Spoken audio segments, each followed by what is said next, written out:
the fact that there doesn't seem to be momentum that carries over from one game to the next in a playoff series, does that make it easier then to move on from as tough of a loss as you had in Game 4? Yeah, I don't know. I think there's momentum. I mean, it's hard to exactly gauge. I think maybe some of it fades with longer stretches between games, but you know, between 3 and 4 was one day. I thought there was momentum there. I thought we played well for 3 quarters and then struggled in the fourth, and had a much better start in that game. So I don't know. It's not, haven't given it a lot of thought. It's kind of, for us and for the coaching staff and the players, it's analyzing momentum is not really part and parcel to what's going on like right now, and having to do a better job going and getting the ball off the boards and, and avoiding fouls and things like that. So, but it's an interesting question. Second row on the left. Holik from China, Pacers.com. How is Jarvis Rocker doing? Will he be able to practice today? No, he's doing better. He's off crutches, and he's walking with a slight limp now. So it's very unlikely that he'll be able to play in this series. But he is doing better. And it would be great if he was available, because I do think he would help us. Inability to rebound the ball,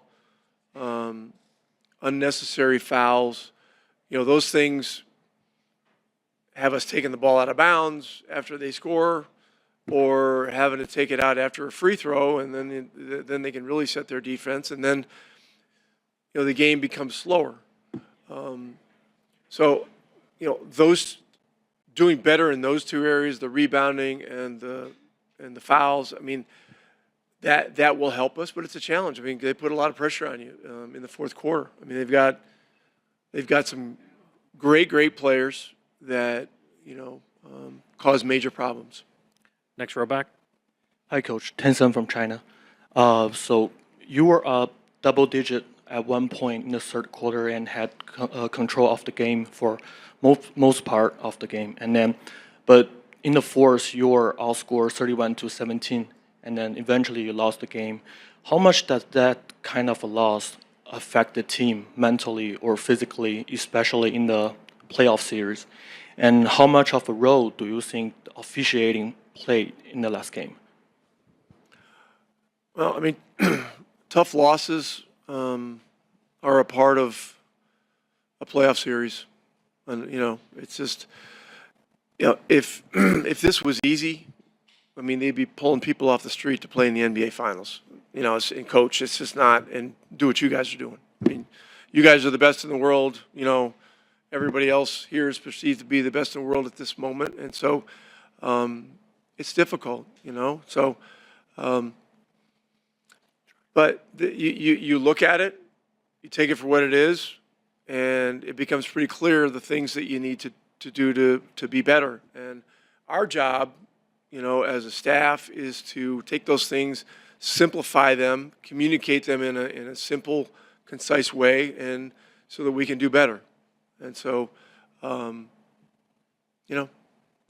that's it. As far as officiating, I think it's awful some of the things I've seen about the officiating, and Scott Foster in particular. I've known Scott Foster for 30 years. He's a great official. He's done a great job in these playoffs. We've had him a lot of times, and the ridiculous scrutiny that's being thrown out there is terrible, and unfair and unjust and stupid. On your right, Sam. Hi, Rick. Sam Amick, The Athletic. I had a Pascal question, but now you have me curious. When you're in the middle of the finals, I don't know your consumption habits. What came your way in terms of Scott and the commentary that? I'm not getting into it. I've said what I'm going to say. Okay. If you have another question, ask it. If Sure. not, we'll move on. I've heard that you were a fan of Pascal long before you guys obviously went out and targeted him. when did he first cross your desk as a guy that you thought was special? And then once you got him in the building, I wonder, as a leader, he just talked about it a minute ago, just what have you seen from him beyond his talent as a leader with your group? Well, he's extremely versatile. I mean, I don't know. Was Dwayne Casey the coach when they drafted him? I think he may have been. And Dwayne did a great job of developing him, and they had him with the 905 in the G League, and he really had to earn his way. And as you watch a guy's career, as he ascends, coaches take note of the steps that players have had to take to get to where they are. And I always thought that the fact that he had to really earn it, and that he had continued to get so much better and appeared to have this humility about how he approached everything, just made him very special. And so, a year and a half ago now, when we had the chance to trade for him, there was no doubt to me that he would fit into our team and adjust to our system. But frankly, there was no doubt to me that he would fit into any team, any style, and play at an extremely high level. And so we're fortunate to have him. His experience has been a major part of the growth of our team and our young guys over the last 2 years. And we've just got to make sure that he gets more than one shot in the fourth quarter and that he's touching the ball more. Jamal, last question on the right. Rick, I wanted to ask you about your defense and the growth that you guys have had really since the start of last year till now. Just what did it take for you guys to get to the level that you're playing at during the finals and throughout the playoffs? Well, at first it was a decision that this is important, and we had to get the players to co-sign on it, and they did, and we just went to work, and this was December of, I guess it was 23, when we kind of had that moment of, this offensive barrage is not going to hold up, which we were putting on the whole league, and so we went to work. Jenny Busick has been a big part of this. Her and Jim Boylan work our defensive stuff. Jenny's the one during games that is in charge of matchups, changing defenses, all kinds of stuff, and she's done an amazing job. And it's not just the coaching of it. There's a relationship building element that's absolutely critical to recruiting a group of players, young players, over to your way of thinking when it comes to something like defense. That in today's age of young players and development, this is not something that players in the AAU level are leaning into, saying, I can't wait to get in there and do the shell drill, and to do things like that, So we have exceptionally great guys on our team, as does Oklahoma. Oklahoma's been building their defensive thing, for many years now, and they've done a terrific job. But if we were going to ever get to this point, our defense had to get better, and Jim and Jenny have had great impact on that. Thank you, Coach. Thanks, everybody. A couple of years ago, in that first in-season tournament run, NBA Cup run that you guys had, we asked you about how you guys got there and if LeBron was like the final monster of a video game or something like that. And you said that it felt like you guys weren't supposed to be there, like you guys were beating teams every time. It feels like similar now to these playoffs. How did that run help you guys get where you are now in these final two playoff runs? Yeah, I think every moment throughout our journey as a group is a stepping stone. You learn from the good, learn from the bad to get to where we are today. So, all the good games, all the bad games, high-scoring games, low-scoring games, they're all lessons at the end of the day to get to where we are today, and here we are. So yeah, it's all part of the journey. Over here on the left. Robert O'Connell, Wall Street Journal. Tyrese, you mentioned the other day in 2011 maybe not being the most massive Rick Carlisle fan, as that team, the 2011 Mavs, is going up against LeBron in the finals. Can you walk me through, as a guy who grew up, loving LeBron's game, what do you remember of watching that series, the emotions, the frustration of seeing them pull that upset? Was it maybe your first intro to what Carlisle can do with an underdog team? I really recall that being kind of like my first intro to basketball. My earliest recollection of watching the game is 2010 NBA. So I feel like that was really the growth of me as a basketball fan and really starting to appreciate the game more.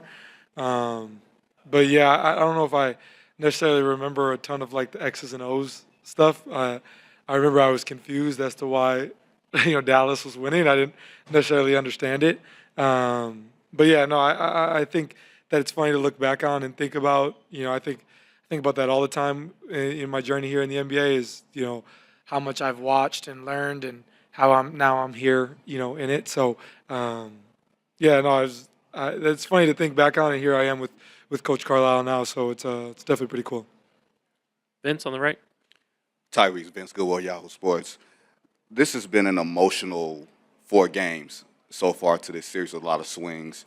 With the way Game 4 ended and the disappointment of it, how do you flush that, if you flush it at all? How do you put that behind you mentally, emotionally? Well, I mean, there's still a lot of games to be played. There's still a lot that can happen. I think once you get to the playoffs, I don't think it's so much about flushing things, because you really got to take every game, see where you did well, see where you could do better, and learn from that. So I think in the regular season it's different. You play 82 games, play a team in game 10 that you probably don't see again until game 60. So it's just all right, flush it and move on to the next. In the playoffs, it's a little different. You don't really get the right to flush games. You got to learn from everything and watch the film and see where you can get better in every area. So yeah, game 4 didn't end the way we wanted it to, but the biggest thing is you can't let one spiral into 2. You can't take the disappointment of that game and let it be a snowball effect. It's you got to be ready to go for game 5 here again, a hostile environment, and we're both 2 games away.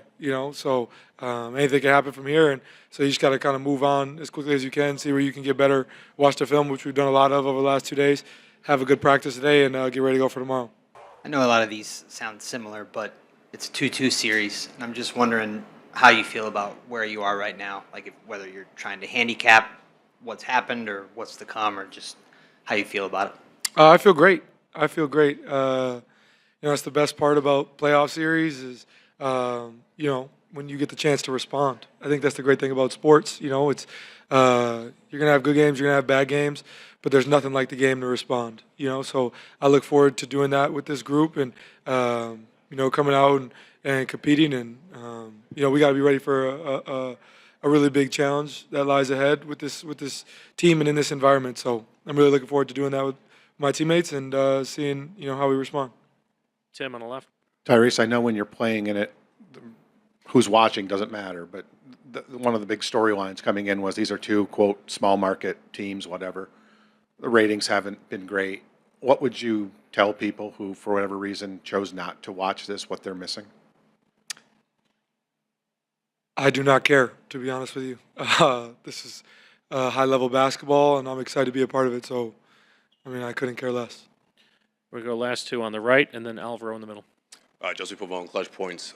Tyrese, just over the past few years, what you've seen out of Aaron Nesmith, just coming from a younger player, still trying to find his way in the league, to the starter that he's become, and just some very impressive performances throughout this postseason. Just overall, what you've seen from him throughout this time.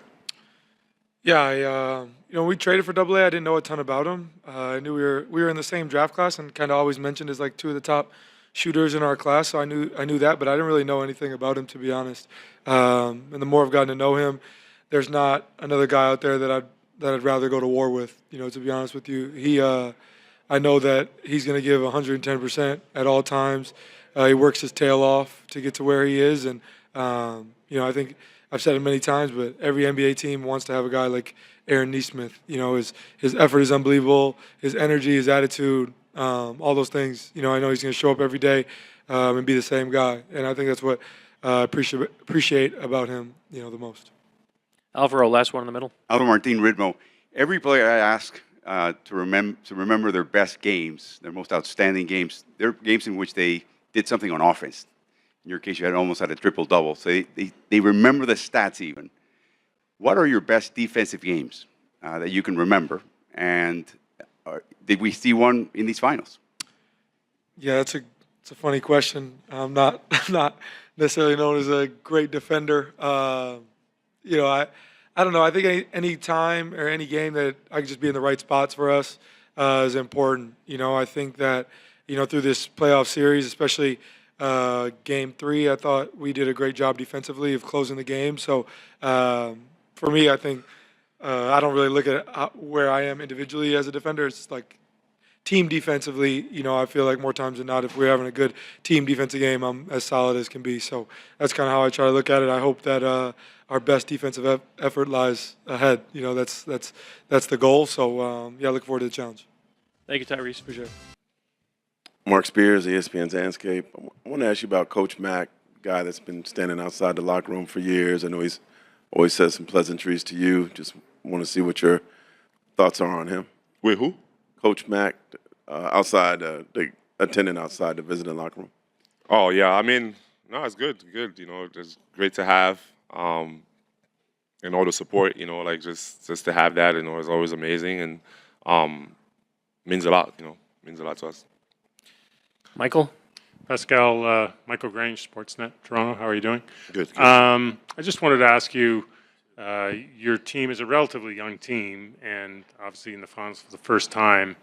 What have you made of their ability to adjust, to kind of manage the mental challenges, just the rapid game plan changes, all that stuff that goes into playing good teams over and over again? You've been through it, but just standing aside, have you seen your team manage it, and why do you think they've managed it well? Yeah, no, I think obviously I think that the experience from last year was great for us. Just in being in those games that mattered a lot, and I think we've learned a lot from those games, and just being now at this stage, I just think that we've had those games under our belts where the guys feel comfortable that when we haven't done things well, we're able to correct it. So I think that experience is there, and we've been in those situations enough for us to understand, what it takes. Dan? Dan Devine, Yahoo Sports. You've been guarded by Alex Caruso a lot in this series. Similarly, kind of versatile player to you, can do a lot of different things on the floor. What kind of challenges does he pose when you're facing up with him and seeing more of him down the stretch last game? I know you guys got stagnant in the fourth. What kind of challenges does he pose? I don't know. I think we just got to keep playing, being ourselves, and just play pace of basketball. Steve on the right. Steve Ashburner, NBA.com. Certain foul calls or non-calls seem to get into fans' heads quite a lot, and they get upset at what goes against their team. How do you guys guard against calls that you particularly disagree with getting into your heads and derailing what you're trying to do? We just got to keep playing. There's nothing you can do about it, right? So we just got to keep playing. Find a way to be ourselves no matter what.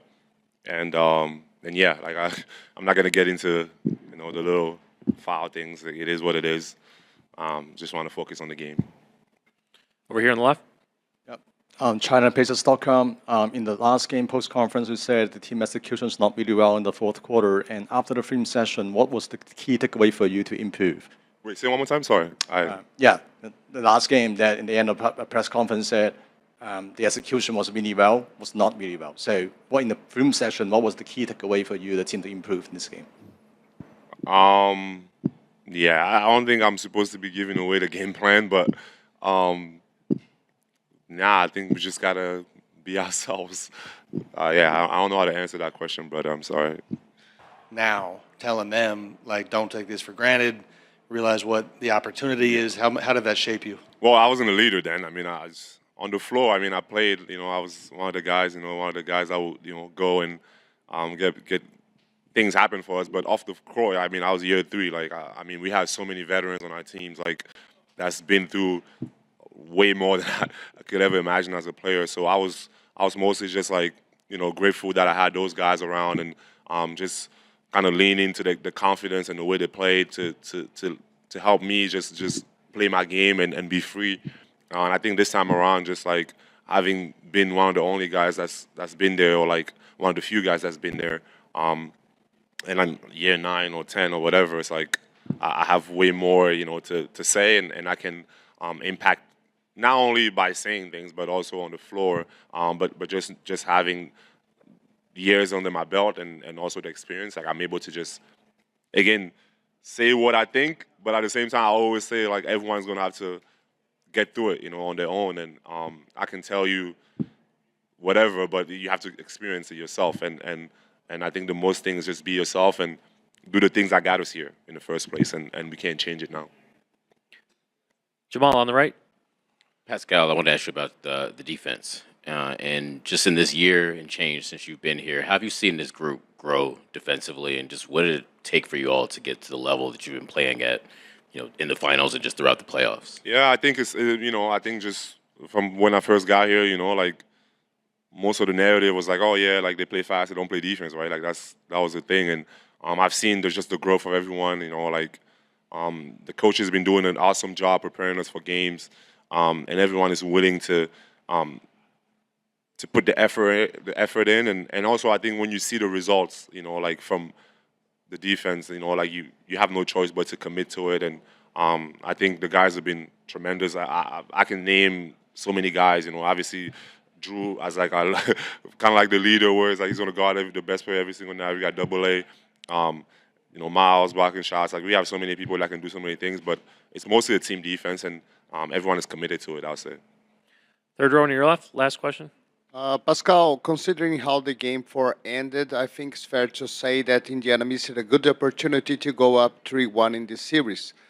Considering this is a final series that can be so exhausting in a long series, do you think skipping your cool is the right way to do right now? Wait, doing what is the right way? To be relaxed, to forget all the things that... No, I mean, we got to move on, right? Like, it's like we have a game tomorrow. So I think we got to understand what's at stake here. And as much as we want to win, I'm sure that the guys over there want to do the same. So every game is going to be a battle. And I don't really look at things like that way of like, oh, missed opportunity or whatever. Like, we all go into this wanting to win. And sometimes you're going to win, sometimes you're going to lose. And I think we just got to move on. And that's something that we've been good at, is just moving on to the next. And no matter what the odds are and no matter what it is, like we always believe in ourselves. And we go out there and we give our best and we live with the results. So I don't look at anything in life as like a missed opportunity. I just know that there's always something that's coming up. And we just got to believe and move on to the next and do everything that we've been doing to get to where we're at today. So we're going to keep doing that. Thank you, Pascal.